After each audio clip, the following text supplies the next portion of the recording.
I said, we're putting it down. That's what we're doing. Get in the. I told the gunner to get in, and I just did my best to flare off the descent rate that we'd established when I timed it out, and I cushioned us pretty well. So came down, flared off.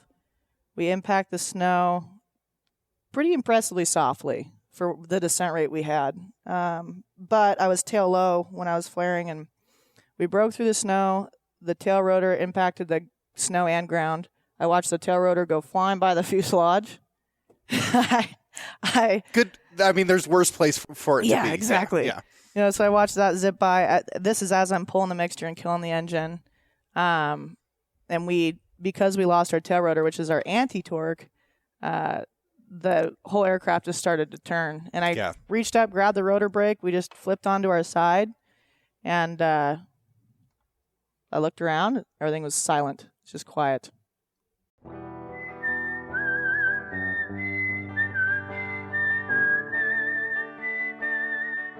These are stories of outdoor adventure and expert advice from folks with calloused hands. I'm James Nash, and this is the Six Ranch Podcast.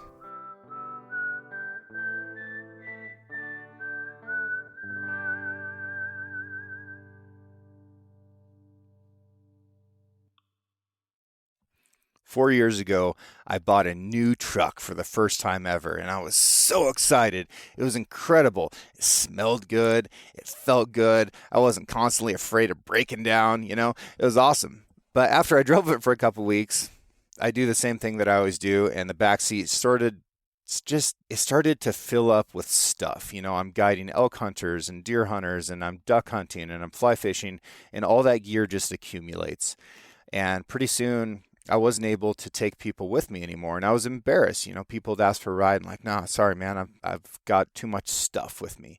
But I couldn't put it in the bed because then it gets damaged by weather. So I go to the internet, and I'm looking for options, and I ended up buying a deck-to-drawer system. Now, this was a big purchase for me, but it's something that I felt like I needed, and it looked like it was going to be a good product, and it really was. Decked came out with a new drawer system this year, and they've made some meaningful improvements over the previous one. You have almost no wasted space in your truck bed now, so you can access the sides of the drawers, and then the drawers roll a full 18 inches farther out, so you can actually access the back of the drawer even if you don't have a lot of arm reach. There's some really strong tie-down points on top that have a 400-pound load rating, so if you're going to haul something like a motorcycle or big coolers or whatever, you can really strap your gear down and make it secure. You can lock these drawer systems, so you can lock the drawers, or if your tailgate locks, then nobody can access the drawers anyways. So I actually feel like my stuff is more secure inside this drawer system than in the cab of my truck. That's a big deal to me. The complete deck system is made in America by Americans, and that's something that I love and appreciate. They've got one that will fit in any truck or van that's been made in America in the last 20 years plus. You can go to decked.com/sixranch and get free shipping. But just being honest with you, they get free shipping to everybody. I also, while you're there, want you to check out their deco line. So they've got a bunch of different boxes and storage containers that either fit on top of or inside of the drawer system, and those are built really robust. I saw the prototypes at an event this summer. I'm impressed. I'm excited to get my hands on them. I haven't yet, but the prototypes were super badass, and the ones that are in production model, they're available now over at decked.com. So even if you just need a place for some tools, or you need a new bow case, or something along those lines, go check that out. And if you're driving around right now and your back seat is just full of gear and you can't haul people around, maybe you should consider looking at the full deck drawer system, because it's a good piece of gear. It was a good purchase for me, and I hope it helps you. Taylor Chism. You're such a freaking legend. Like, I've wanted to do this show with you for a long time. I am very, very impressed by the things that you do, and I want to know how a person like you can exist. Mostly happenstance, luck of the draw. Yeah, that is kind of how it goes, isn't it? Yep. Yeah. Yep. Like there's a crazy cocktail of possibilities that ends up with, whatever circumstance we live in. Where'd you grow up? I grew up on a ranch up in Washington, 10 minutes south of the Canadian border. Okay. It's a little town called Loomis. No one's ever heard of it. All right. My family background is logging and ranching and orchards. Yep. So grew up doing that. Apples, cherries? Apples, cherries, pears. Pears? What kind of pears? Orientals mostly, but we pulled most of those orchards out. We're primarily on the apple game nowadays. What kind of apples? Do Cosmic Crisp, Honey That's Crisp. a good apple. I don't know about that. Really? I'm holding out for the Honey Crisp. That is the best cooking, eating any type of apple. If you're going to have one apple, it's going to be the Honey Crisp? Honey Crisp. Cosmic Crisp is just putting a brand new sticker on something that's not broken at all. I feel like the Cosmic Crisps that I've had, they're a good eating apple. They're a good eating apple. They just don't hold up to the Honey Crisp. You can make applesauce, apple pies with no sugar. They're a great eating apple. Blasphemy. They're versatile in every way. Okay. All right. I planted one last year. The Cosmic Crisp tree. No. Honey Crisp. Yes. And? Yeah, I mean, it's just a baby. It's just getting started. Okay. We'll see how it does this year. Okay. I planted a peach also. And how'd that work out? Well, so what happened was it grew like 5 little tiny peaches, and then we got a hard frost, like a 25-degree frost on like June 25th. Mm-hmm. That'll do it. Yeah. That'll do it. Nothing makes it. But I'd planted the thing like 4 weeks earlier. I'm not. You weren't too sentimentally attached to it? No, I wasn't expecting anything. Like I was proud of its effort for this year. Yeah. No. Okay, so when did you get into aviation? I got into aviation 4 years ago, and prior to that, I was involved in wildland fire. So I was doing. How so? I started out on an engine, then I went to the hand crews, and then I hot-shotted. Yuck! What crew? Carson Hot Shots down in New Mexico. Okay. Yep, That's dirty. a legit crew. Yeah. Yeah, that's a hard-working crew. They do all right. Okay, what was your job on the crew? Just being a rookie mostly, digging and working. Yeah. Hiking. Yeah.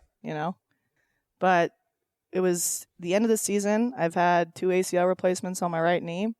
And I was thinking to myself, my retirement with the old Forest Service isn't looking so hot. I'm going to have to figure something else out. It's hard on the body. Yeah. And so we were on this fire out of Golden, Colorado, and we got flown in to the fire in a 205.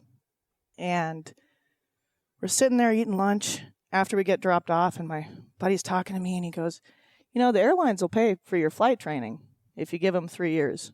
And I thought, well, that's interesting, but the helicopter was a lot more fun. Yeah.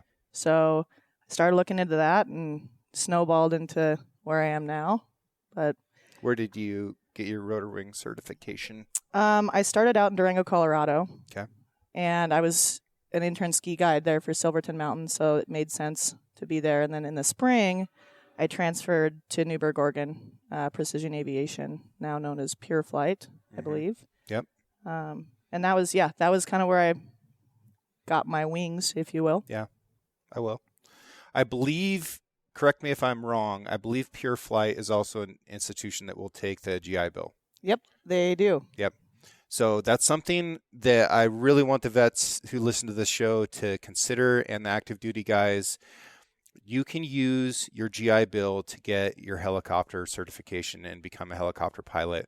And there's some really good programs around the country that are set up to do that. And you're going to also find that there's other veterans there who are doing the same thing. Oh, yeah. That was, I would say, like, the amount of students at Pure Flight, although it's a fairly small flight school, I would say at least 50 to 75% were vets using the GI Bill to make that step. And I strongly recommend it.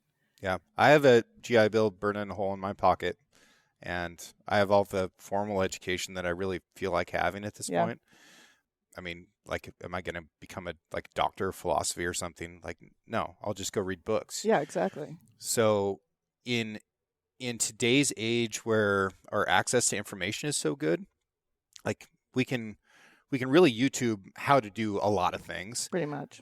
We can search Google Scholar or dumb around the regular internet, and we can find like really smart information about just about any subject you want.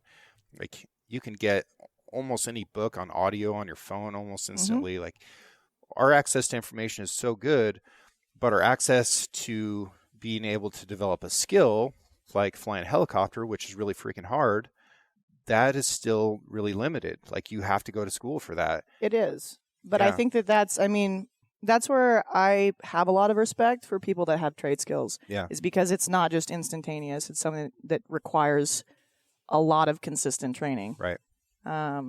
Anything from woodworking to race car driving to helicopter flying to hunting. They're all aspects that require hands-on time. Yeah.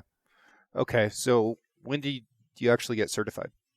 I got my training done really quick, 9.5 months, start to finish. Wow. Once I started with now Pure Flight, I was flying twice a day, every day. And then when I wasn't flying, I was in a cafe with my nose in the far aim, pretty much. Just because I wanted to get done so I could move on to the next step and then the next step. And, hammered it out. It was tough, but it's just the consistency factor. Yeah. Do you have any idea what percentage of pilots in America are female? No. I think it's like 1. Yeah, I think it's 1 or 2. Yeah. Yeah, it's pretty low. It's climbing. Yeah. I think social media that is one of the pros of social media is there is an expanding network. 10 years ago you wouldn't have known about some chick up in Alaska that's flying bush planes and just being a total badass. But now there is a better network opportunity for that, I think. And that's why I think you're so cool, is because you're a leader in such a positive way. Like you are doing something that's so difficult and you're doing it well, and you're setting that example for young women out there that want to go do something badass and they don't know if it's even possible for them, and you're showing them that it is. Oh, it absolutely is. Okay. And when I'm talking about badass, I'm not just talking about like getting in a helicopter and flying around in a circle and being like, yep, that's a volcano off to your left. And that beneath you is a glacier. And okay, and that's cool, right? Flying tours is cool and it's a good way to rack up hours and whatever. But the stuff that you're doing is a lot of wildlife related flying. Yep. And you're doing a bunch of net gun stuff, and I'm seeing videos of you jumping out of the helicopter onto ground way too steep to land on, and tackling bighorn sheep that are only halfway caught in a net. Like, that's gangster. It's fun. How did you see did you ever think that this was going to be your life? No. No, not at all. It was funny. So back in high school, I grew up on horses, right? And I grew up showing horses, and my parents divorced in high school, and they were very too much involved in their own lives to continue the horse show aspect. So I decided to myself, I said, well, I don't need a horse to learn to bareback bronc ride. So started going to schools and classes, bareback bronc riding, had a pretty major injury, and then I started bulldogging, and had a few people really believe in me. You can't technically in high school rodeo place as a female for steer wrestling. Really? Nope. So it was exhibition runs, but I would have never thought that is honestly what got me my first mugging job, which is the proper nomenclature for jumping out of a helicopter and tackling wild game. Yeah. So a mugger or a net gunner. But yeah, I walked up to my boss 2 falls ago, said, hey, this capture work's super interesting to me, and if it makes a difference, I used to wrestle steers. He said, yeah, that does make a difference. Yep. So, it's crazy how it's evolved. I never would have thought that would be a tool that I'd be using. Yeah. No, it is funny. I grew up raising Corianis, and we had to, I've talked about this on the show before, but it was always the worst when we were selling a lot of cattle that were going to get bulldogged someplace because I had to train them all. Mm-hmm. And you want to talk about just a way to get the absolute hell beat out of you. Oh, yeah. It's like train, 18 head of steers how to get bulldogged. Mm-hmm. Yeah, I don't know if my ribs will ever fully recover from that. But for folks that are listening, Taylor is, I don't know, a small blonde woman would be a way to describe you. Like, I don't want them picturing like, some Division I rugby player. Like, you're not what somebody would imagine for mugging bighorn sheep or steers or bareback bronc riding. Yeah. No, it's what I was given. Yeah, and it worked. Yeah, so works until your ACL blew out twice, huh? Well, that there's always that. They can fix that. They can fix that. Yeah, no big deal. Yeah, just a little recovery time. Yeah, bang a couple stem cells in there. Yeah, no whatever. Big deal. Yeah. Honestly, going. it hasn't been bugging me too much. That's good. Knock wood. Yeah, you just got back from Nicaragua into, this lovely weather. Mm-hmm. I was surfing 6 days ago, skiing yesterday and the day before. It's been a blast. It's all just sliding on various forms of water, right? Yep. Yeah. That's right. Yeah, Nicaragua was great. We were rolling 10 deep. Actually, one of the buddy that invited me down there, he and I were in Mexico last year having a great time spearfishing and surfing and all that stuff. And we ended up spending 3 days. Well, I was there for 3 days. He was there for 3 weeks in Mexican prison, which was a real adventure. You got arrested in Mexico? Yep. For what? What was your crime? So, to long story long it, he and I, we both drove our rigs down there. We were just goofing off, having a great time. We were crossing back into the States. We've been down there a whole month. We were crossing back into the States. There was a Baron that went out on my pickup, so I was riding with him, going through the U.S. border crossing, and they're asking what various items we have on board. We've been camping the whole time.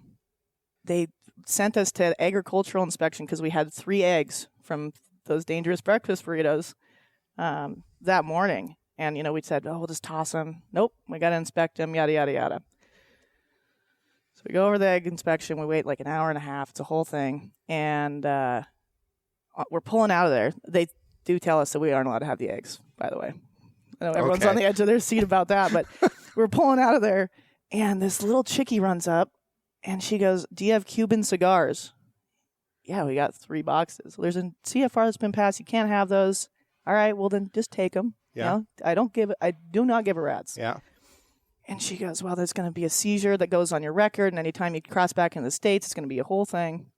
Just cross back over into Mexico, drop them off, and come through, and you guys will be free and clear. And at this point, we're pushing 2.5 hours dealing with this. And this is like a Border Patrol This chick? is just, the Border Patrol. And we're crossing back into Mexico to drop off these 3-box Cuban cigars, and they pull us into the search bay, and they spend, I'm not kidding, probably 4 or 5 hours.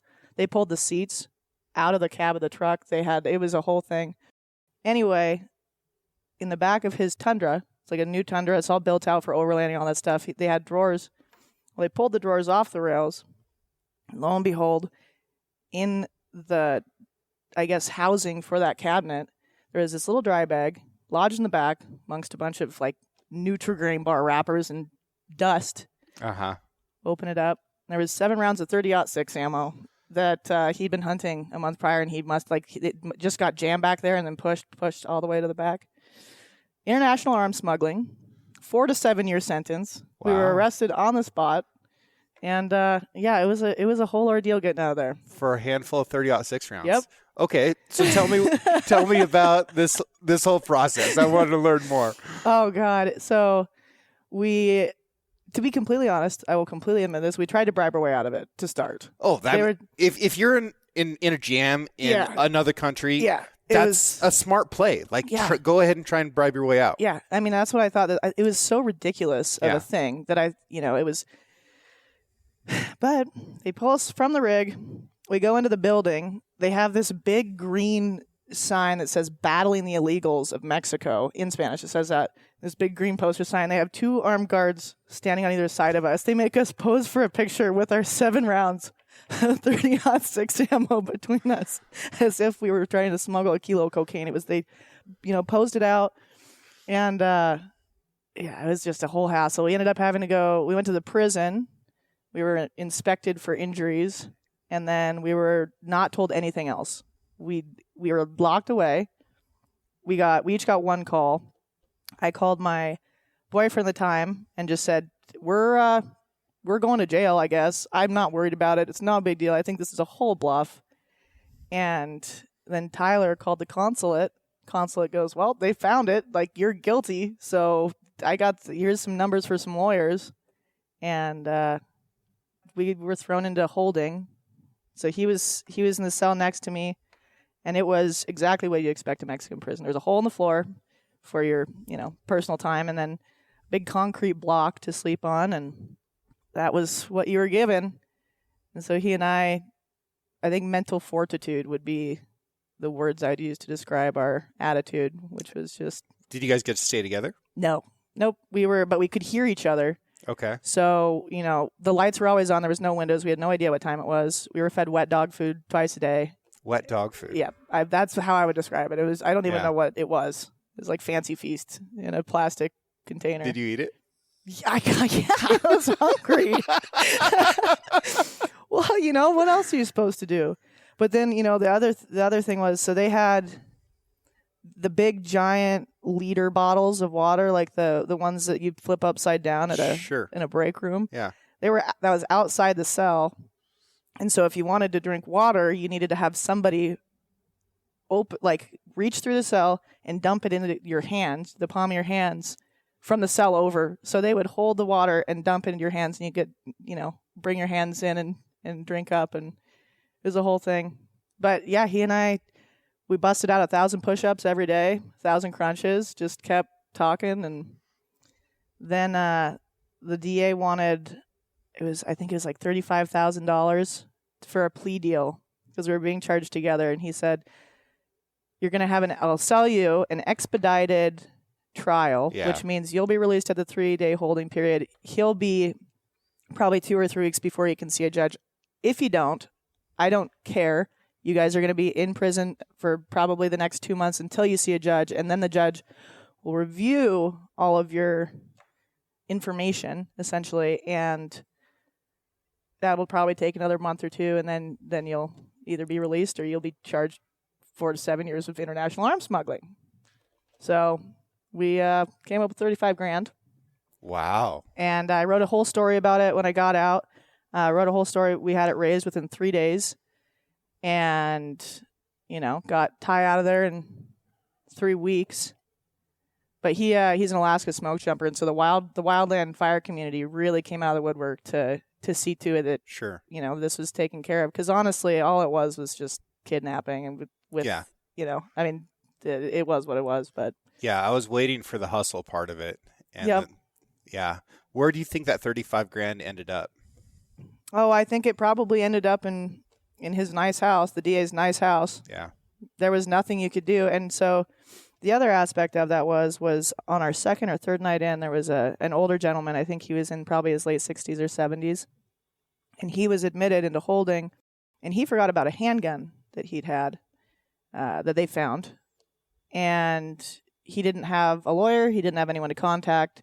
He ended up dying in there. He was in the prison for like another month and a half, and he ended up passing away because he didn't have medication, all this stuff. So, they were serious. They did not care. If we didn't pay them, then they were just going to let us go through the due process. Wow. And that's just how. Did you get any help from the U.S. government? Did we? Yeah. No. We did not. There was a few times that there was potential involvement of the Alaska governor. But by the time anything even started to gain traction in that regard, it was all said and done. That was that. But it was pretty impressive, the outpour of support for that whole thing. How does that make you feel about international travel today? Bad things happen to good people all the time. I'm not going to change my life out of fear of something like that happening. And honestly, Ty, the guy that was in there with me, he and I were just in Nicaragua. Yeah. It was, it's just that stuff is character development, right? I think. Yeah. If you can look at it that way, that's the only way you can't live your whole life in fear all the time. That's a great story. It's, I don't know. It's really unfortunate that happened.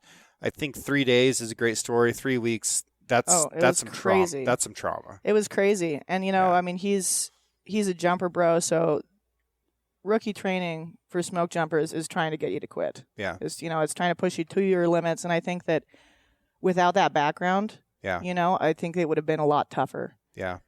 But well, if he'd been a rappeller instead of a smoke jumper, then yeah, absolutely. Probably, they would have just respected that so much more and just let him go. But as a jumper, I can see them being like, yeah, this guy's like not quite the best firefighter he can be, so we're going to go ahead and throw him in jail. Well, they needed someone to barbecue in bronze out in the prison yard.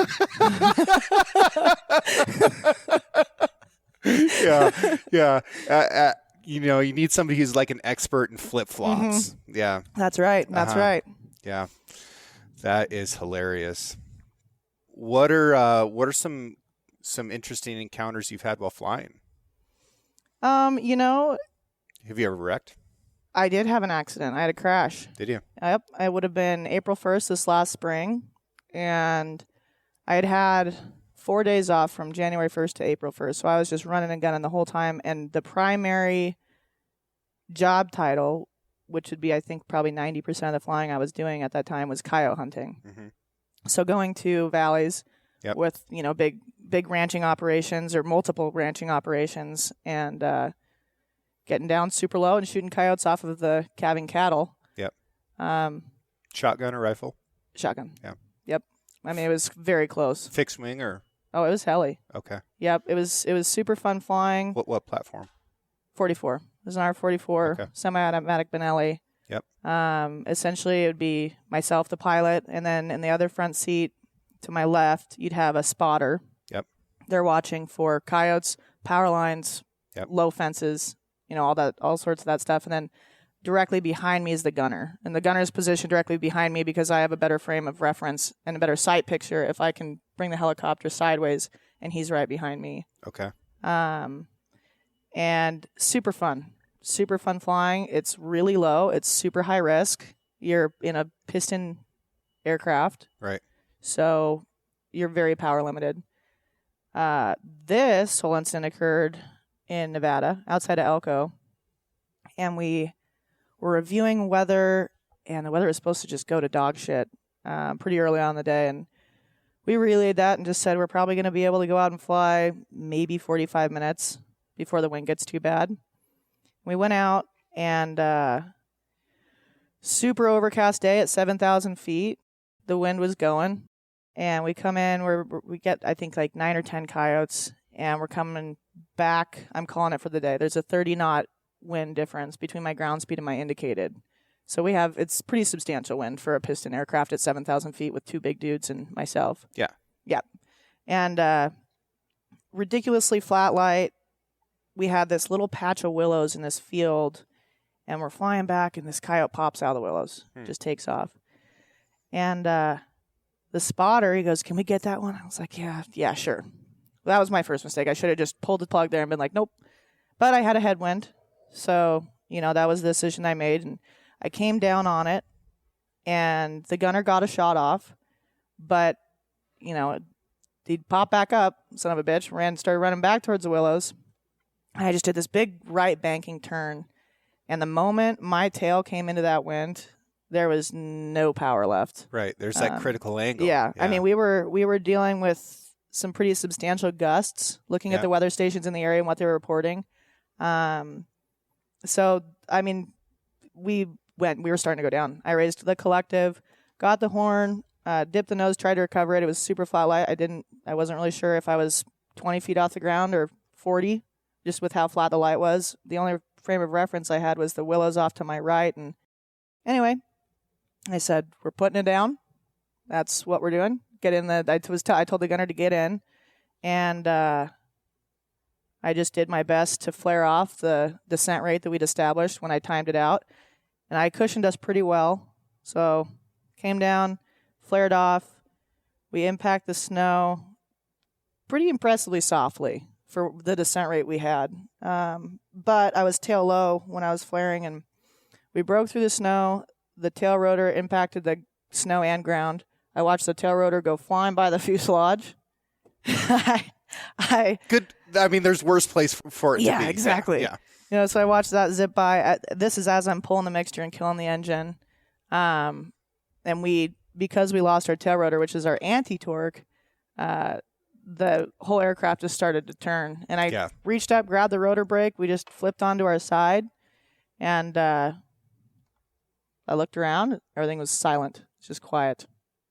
I was like, we're good? We good? Is everyone good? Yeah, we're all good. So we climbed out, and that was that. We started our hike out to this little abandoned farmhouse that was probably 2 miles out, and we had one bar of service. And I remember calling my best friend at the time. He was doing fuel.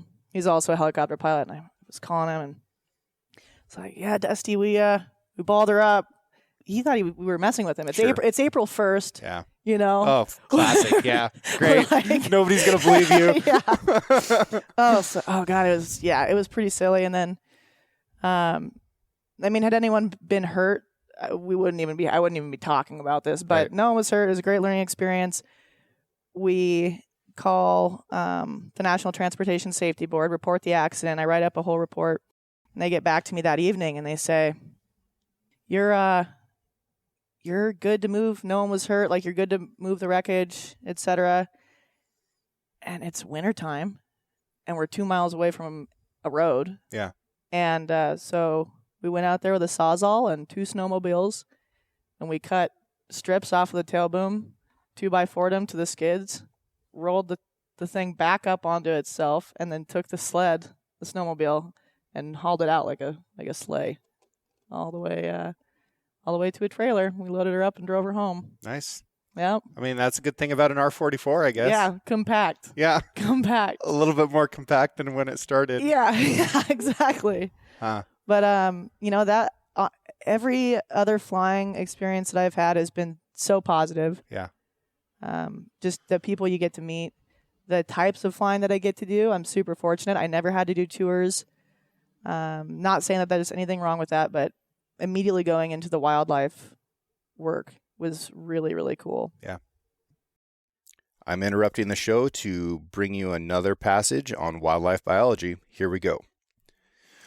Just like humans, fish and wildlife species are driven by the internal desire to ensure their survival. While the drive to survive is influenced by several factors, the most crucial item on any creature's to-do list is to acquire food. Some species, like herbivores, feed on a variety of vegetation throughout the year, while predators in an ecosystem have a more selective menu. Predators, in any capacity, require prey. Predator-prey dynamics appear straightforward when viewed from a distance, but upon closer inspection, things become increasingly intricate. The first step to understanding predator-prey dynamics is comprehending trophic levels. In a quick lesson on trophic levels, we start at the bottom with plants, then ascend to herbivores and climb further to predators. So when we talk about an apex predator, that's going to be at the top of that trophic pyramid. A predator's food choice is influenced by factors such as the size of prey, palatability, ease of capture, and most significantly, availability. Predator diets often shift as prey populations fluctuate. Similar to humans choosing takeout when home food supplies are low, red foxes may diversify their diet to include birds and fruit when their preferred diet items like voles and roe deer fawns are scarce. While it may seem like an individual red fox's dietary preferences are a minor issue, resource limitations could lead to a population-level effect, possibly decreasing the number of red foxes in an area.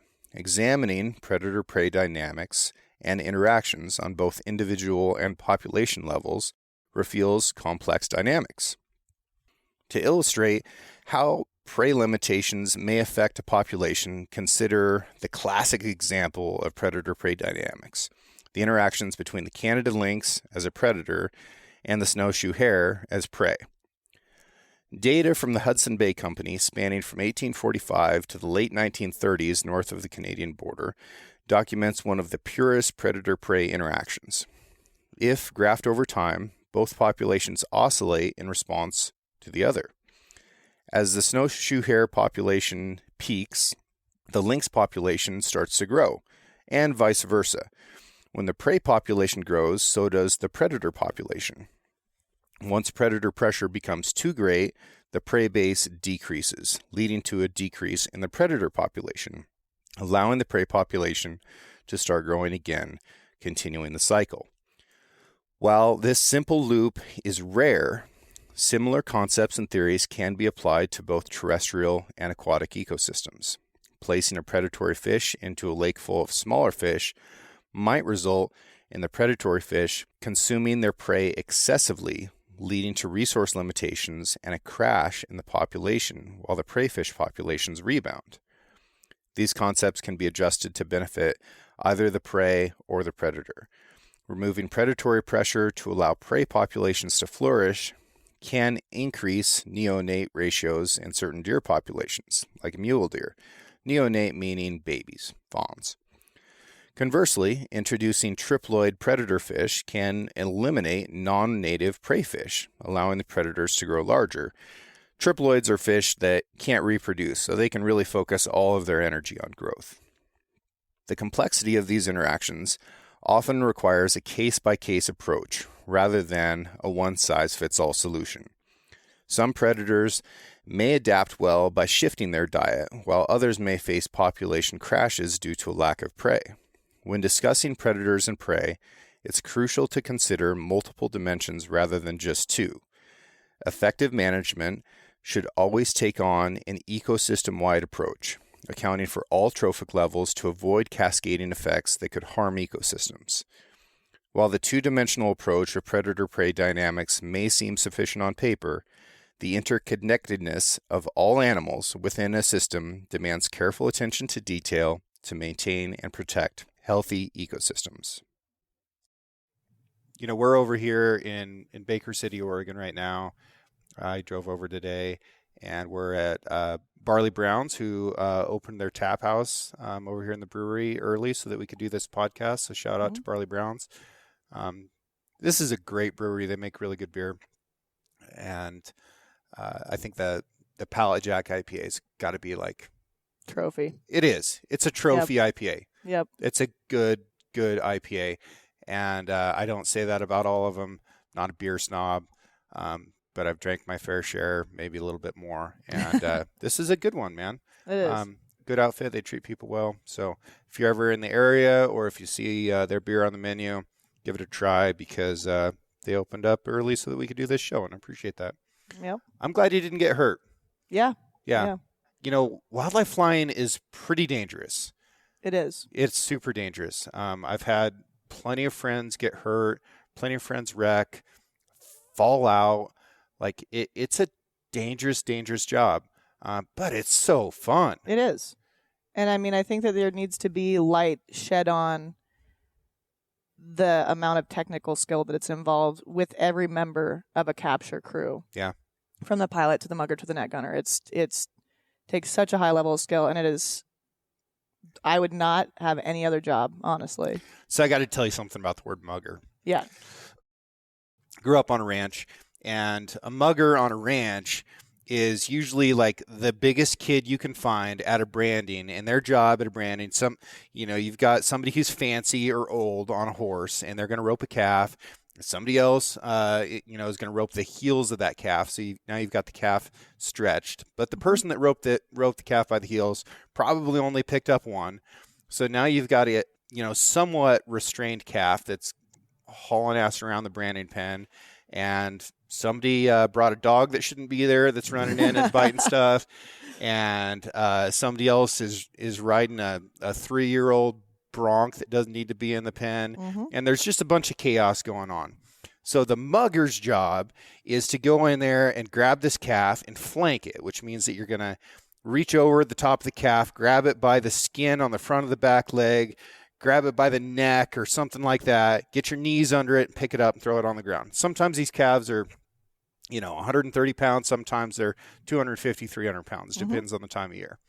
And that's mugging. And because I was the biggest kid around, I was forever the mugger. If I go to a branding today, nobody will even consider the possibility that I want to rope. I think I've only gotten the offer to rope maybe once in my life, and it was only after a lot of complaining. Yep. All right. So I've always been the mugger, and I just thought that that's what the word meant, right? Yeah. Which is true. That is pretty much. Yeah, true enough. It's transferred. So then I'm watching the news at some point, and I hear about a guy that got mugged in Portland, Oregon. And you're expecting him to be flanked by some big And cowboy. I was like, huh. That is a strange robbery. Somebody roped this poor guy. Somebody else ran in and grabbed him by the flank and threw him on the ground, put his knee on his neck, held him there, gave him a couple vaccinations and maybe a brand, hopefully not castrated, and then took his wallet. And off he goes. Yeah. There's all kinds of funny things that ranch kids have to realize that the rest of the world doesn't think that the way they do. Nope. Another one is fancy. I'd only ever heard the word fancy used to describe like a really good looking cow. Mm-hmm. And then I heard a woman get described as fancy one time. I was like, you don't see that. That's probably not going to go well. Oh, that's good. That's good. Yeah. But Well, it's the city folk. Yeah. Yeah.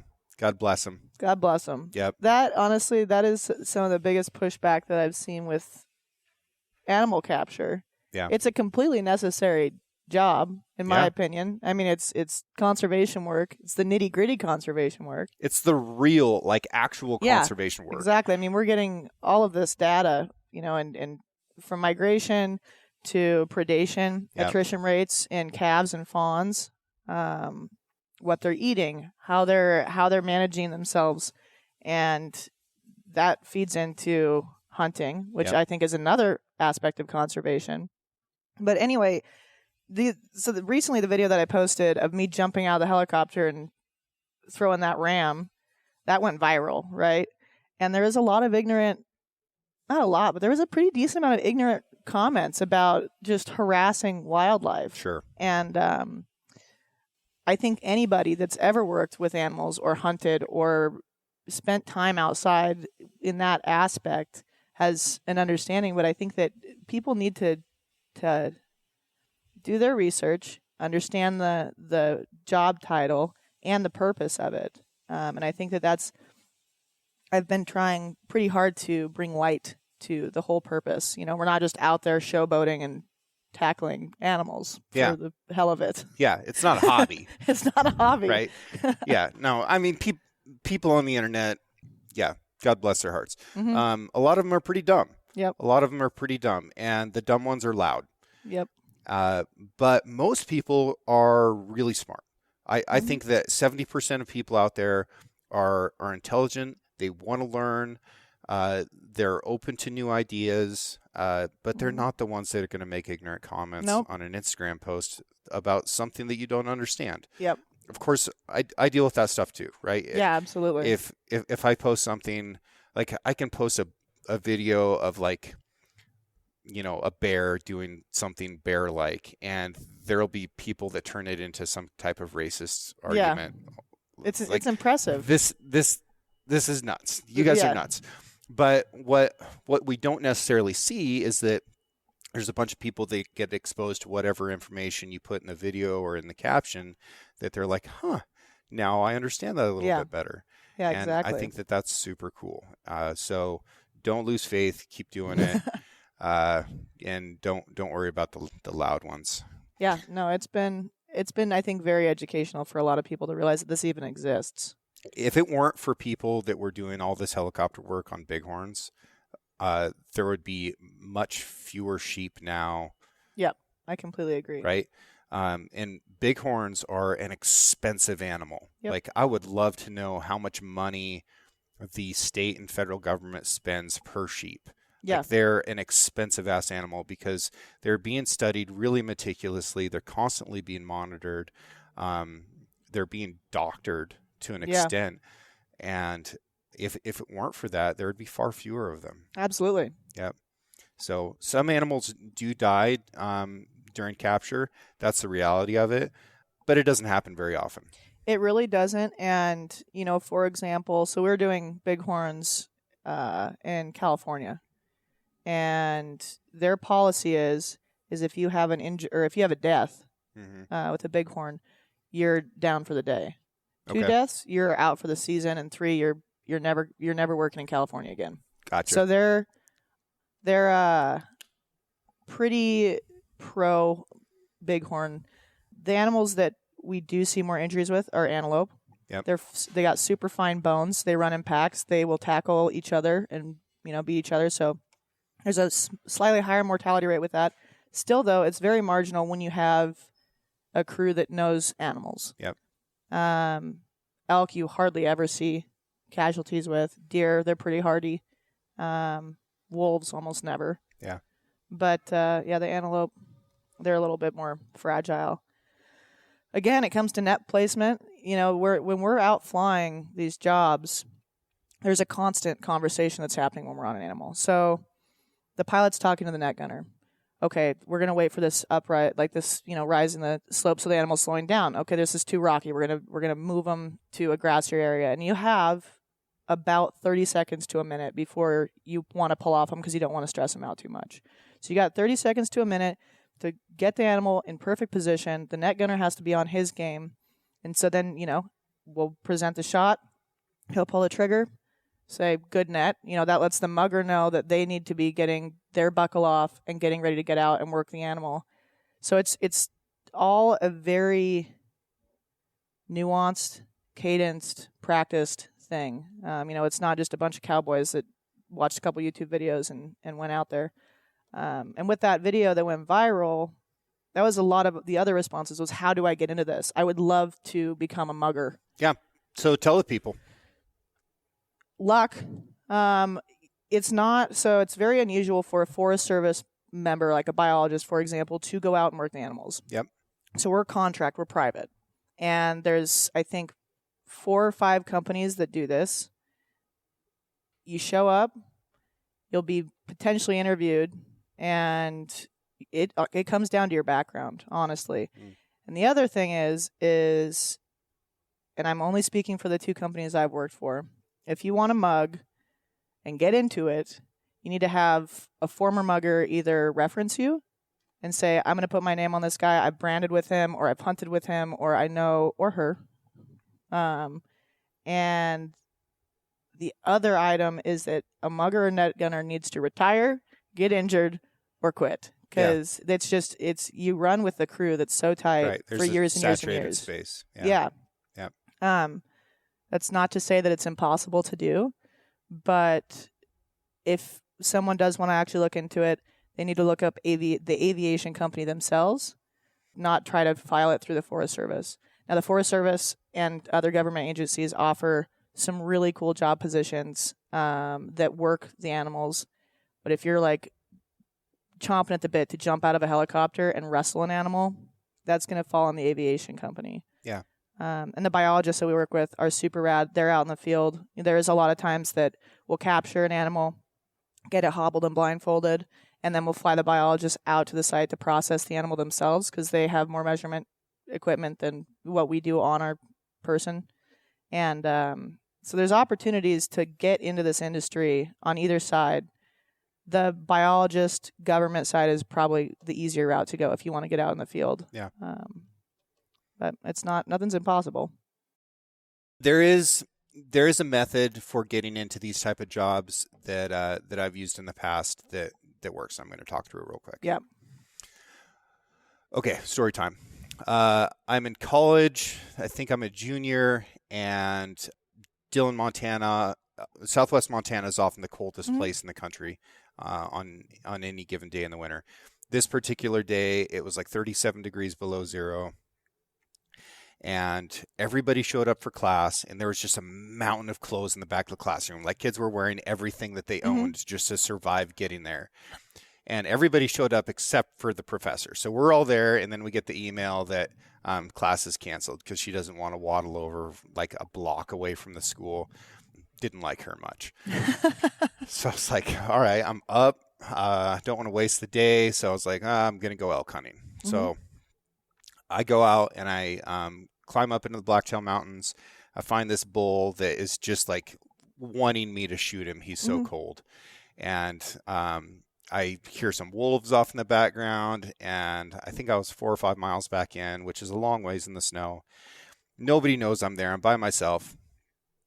And I just decide to pass on this bull, which I don't think I've ever passed. I certainly not at that point in my life ever passed on a bull elk. But I was like, this is dumb. I've done several dumb things. I don't need to add to the dumb pile. So I hike back to my truck, driving back towards town. Truck's frozen, shocks are frozen, hit some washboards, flip, roll, and I break my rifle in half. Okay. It was a really nice 7mm STW, had a beautiful wooden stock, burl maple stock, and broke it in half. I'm a college kid.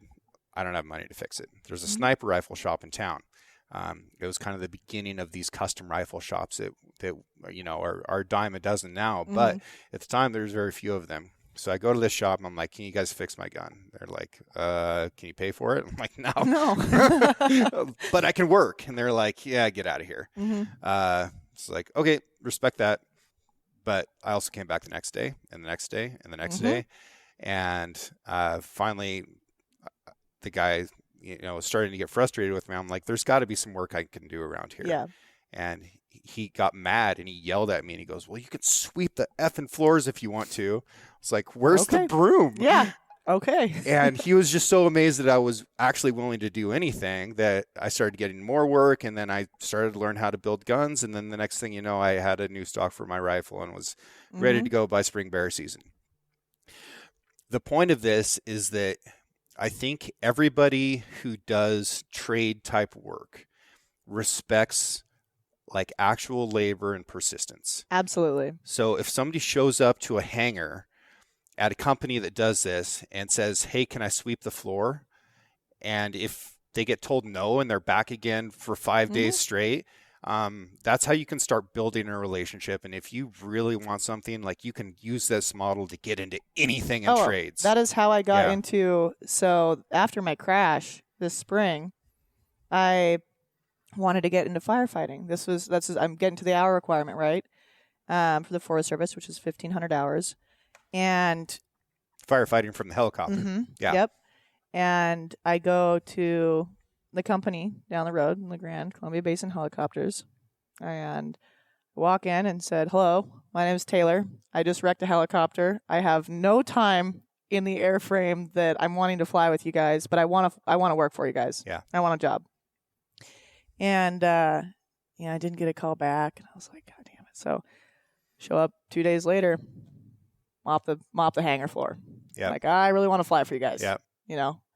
And okay, fine. Here's like the POH for this airframe. Just like learn it, and maybe. And so a couple days later, show up, and I just spend all day sitting in the cockpit of the Huey, going through the POH, memorizing everything, going over emergency procedures. I just keep lingering around and offering the mechanics, what I can do, and asking all these questions. And it finally got to the point that he sent me with another pilot down to California to help fly a job. And it's just that it was that consistency that even got me the opportunity to go down to California and help with this job. And when I got back, the owner of the company had called the pilot I flew down with. It was like, well, she a good hangar mopper or is she a good pilot? Yeah. And he's like, yeah, give her a shot. And so get the call, and he goes, well, I guess you start Monday. Go teach yourself how to fly a bucket. Yeah. And it's grit. And I think, honestly, it starts with a firm handshake and eye contact, and then a willingness to be humble, honestly. And I don't think I will ever get far enough in my career to ever not be humble to get a job, or just to be, just to be around people. I think you're not better than anyone else. Yep. And I think that mentality is what keeps a person exposed to opportunity. Yeah. No, I agree. How did you like flying the Huey? Flying fire in the Huey is my second favorite job besides flying coyotes. Was it a 205 or 212? It's a Huey. Like Okay. It's not civilian. It's restricted. The actual Huey. Yeah, the real Huey. The good there Huey. are Vietnam bullet holes in my Huey that I fly on fire. Yeah. Like actually down the tail boom. I loved the 205. That was my favorite thing to rappel out of. I didn't love the 212s as much. I don't know. I like the way they sound. I like the way they look. Mm-hmm. I was very confident being in that aircraft. Yeah. Yeah. No, it's in my opinion, it's a great aircraft. Yeah. It's just a big old school bus. Yep. Yeah. So So how different is it flying buckets from flying out dead elk? Because I've also seen videos of you flying elk out for people that don't want to pack them out. And part of me is like, yeah, I'm all about that. So I've got questions. One, how much does it cost to get Taylor to show up with a helicopter and fly out a whole elk and set it in the back of my pickup? I have no idea. It was so I have no clue. You know, I will not be just. It was completely legal because it was private, not for profit, not getting paid, pulling from private land. Okay. Those are the two big bugaboos that you're going to have to deal with. BLM does do some contract work where you can get a permit for specific areas. Sure. And, I've done a lot of work with the 44 where I will fly hunters in, sling all their gear into an area. Yep. And then when they're ready to get out, sling all their stuff back out. But you have to have a special use permit, just like an outfitter or anybody else. Exactly. That's exactly right. To have a Huey come and pull an elk out whole, it was a privatized situation. Gotcha. It was fun. Yeah. I was to be completely honest, it'd been my first day off in a few months, and I was on my way to get breakfast mimosas. I was out the door, and I get this call. Hey, how you doing? I'm on my way to get mimosas. Have you had any yet? No. All right, go get the Huey. I'm going to send you some coordinates. But Baker Aircraft does offer the service of getting flown in, all your stuff flown in, having a time, and pulling it out. Yeah. It's honestly more affordable than one would think. Right. Compared to, let's say, you want to use a pack string to do it. The vet bills and the feed bill and all that stuff to manage a pack string is probably close to what you're expecting to pay to just have that flown out. Yeah. To say it's a rich man's thing is not accurate, I don't think. I think that hunting covers a very broad spectrum of incomes. Sure. Yeah, it's expensive.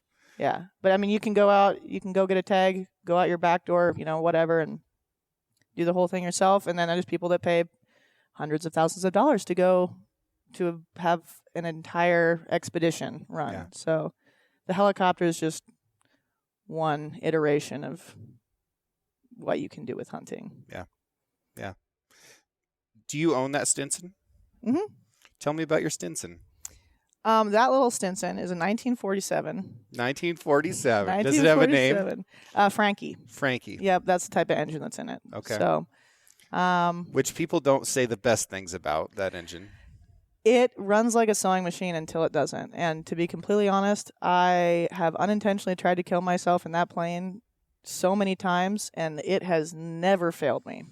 The engine or the airframe itself. So we were originally going to record this podcast from an airplane and plug into the speaker system, but you told me that your Stinson, that the avionics only work if the throttle is all the way off. Yeah, there's an issue with the something in the wire there.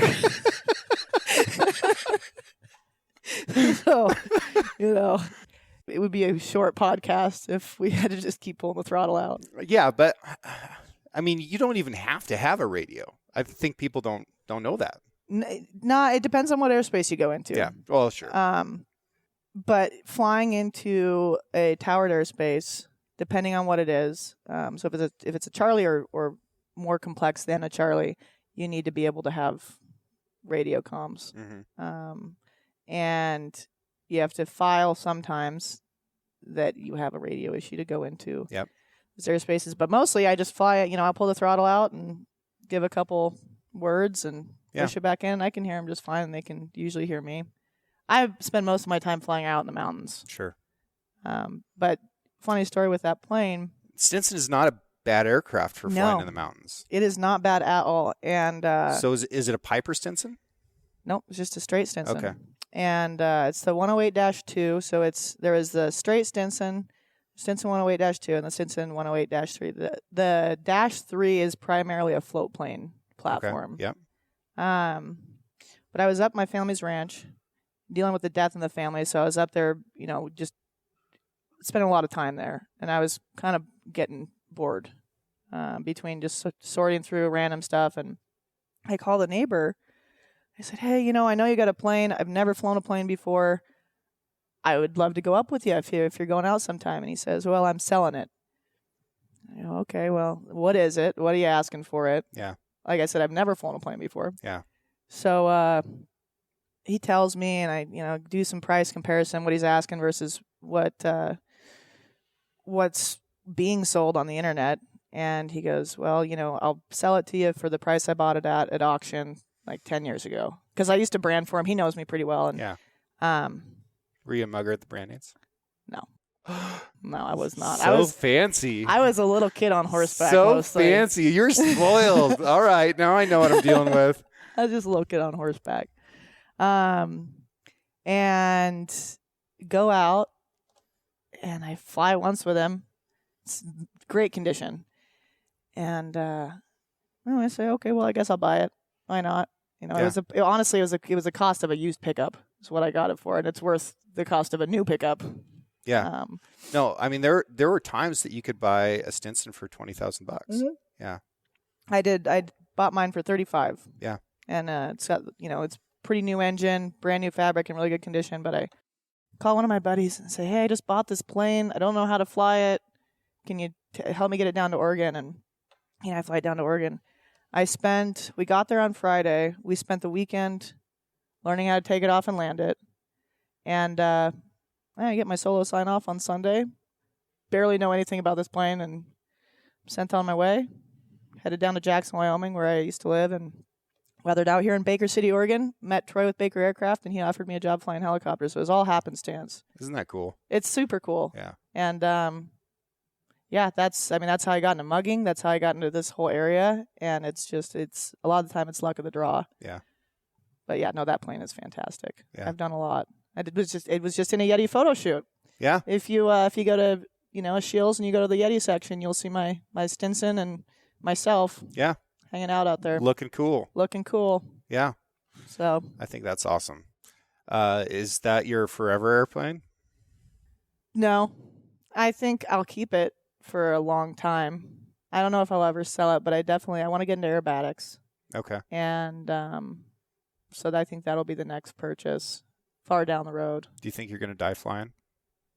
I could die from choking on a piece of steak alone in my house. Yeah. I don't know. Maybe. Yeah. I might fall down a mountainside, or I might die at 97 in my bed. Right. I don't really much care anyway. Yeah. I'm just happy with the experiences I've gotten so far and the ones to come. How do you find the edge of the envelope? Experience. Yeah. Sometimes pushing the envelope a little too far. Yeah. I will admit, when I was younger, which I'm 25, so when I was in my late teens, I was constantly trying to find the edge of the envelope. Sure. Aggressively. And now that I've come into higher consequence sports and hobbies and all this stuff, I'm glad that I pushed the envelope when I was younger, because it's given me a respect for what I am capable of doing, but also what could go wrong.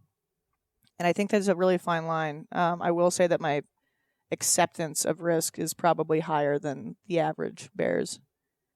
I think that is a difference between success and failure for a lot of people, is whether they're willing to accept risk.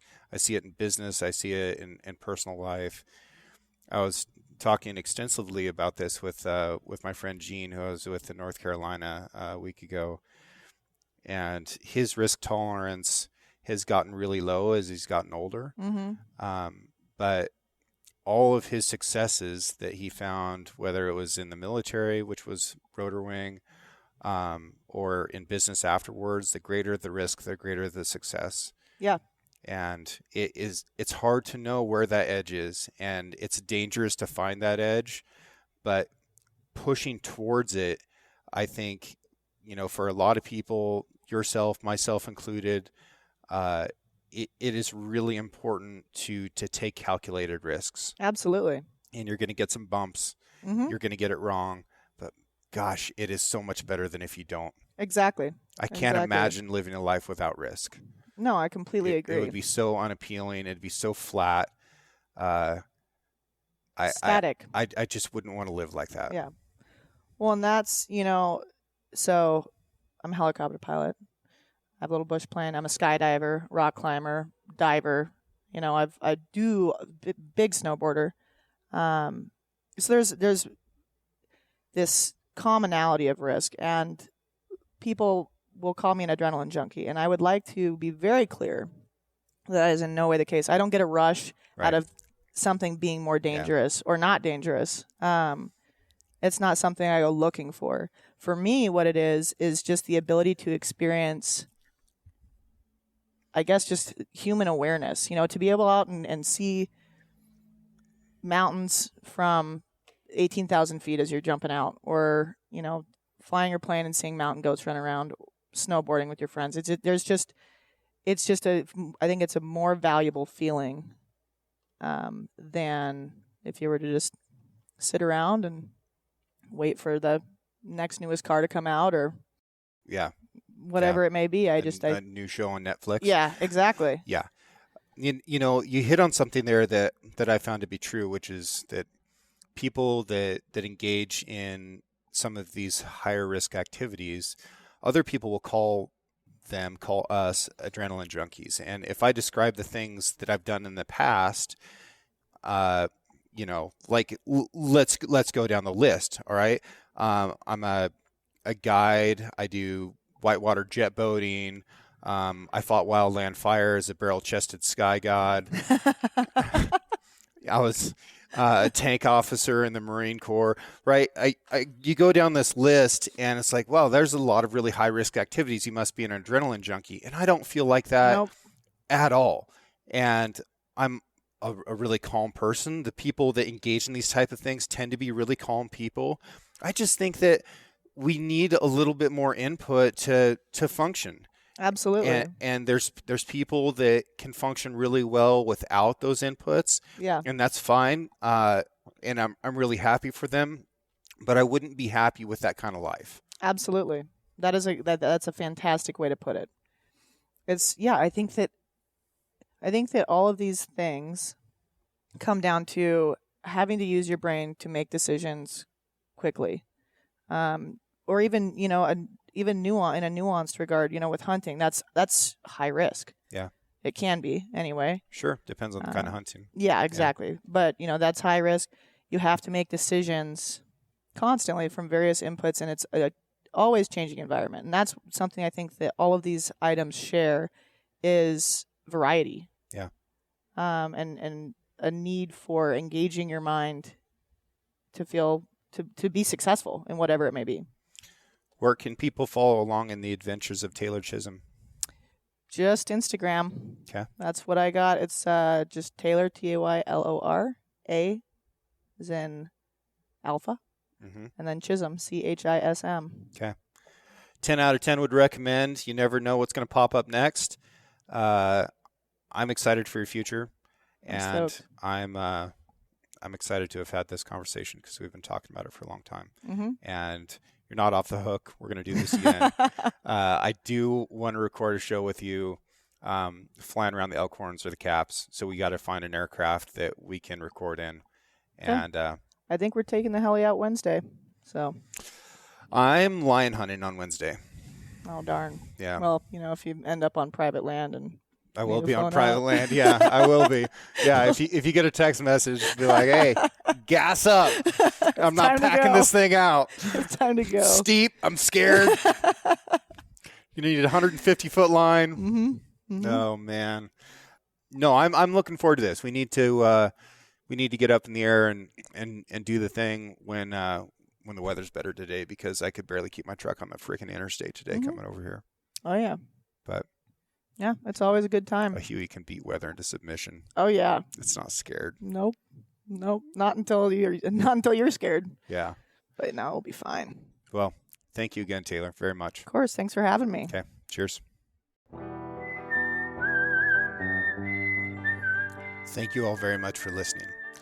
I'm going to keep bringing you these stories from normal people just like you who have done extraordinary things. Everyone is an expert at something, and they have interesting perspectives on life and work and the environment and all of the things that we care about.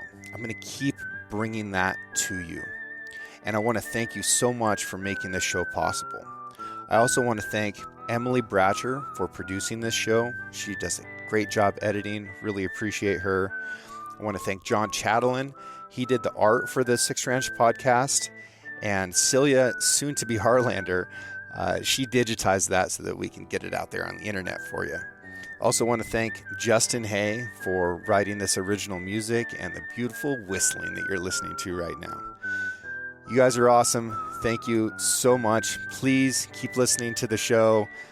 Write me a review if you feel like it, and just keep doing your thing, and we'll all learn from this together. It's been fun, and we're just getting started.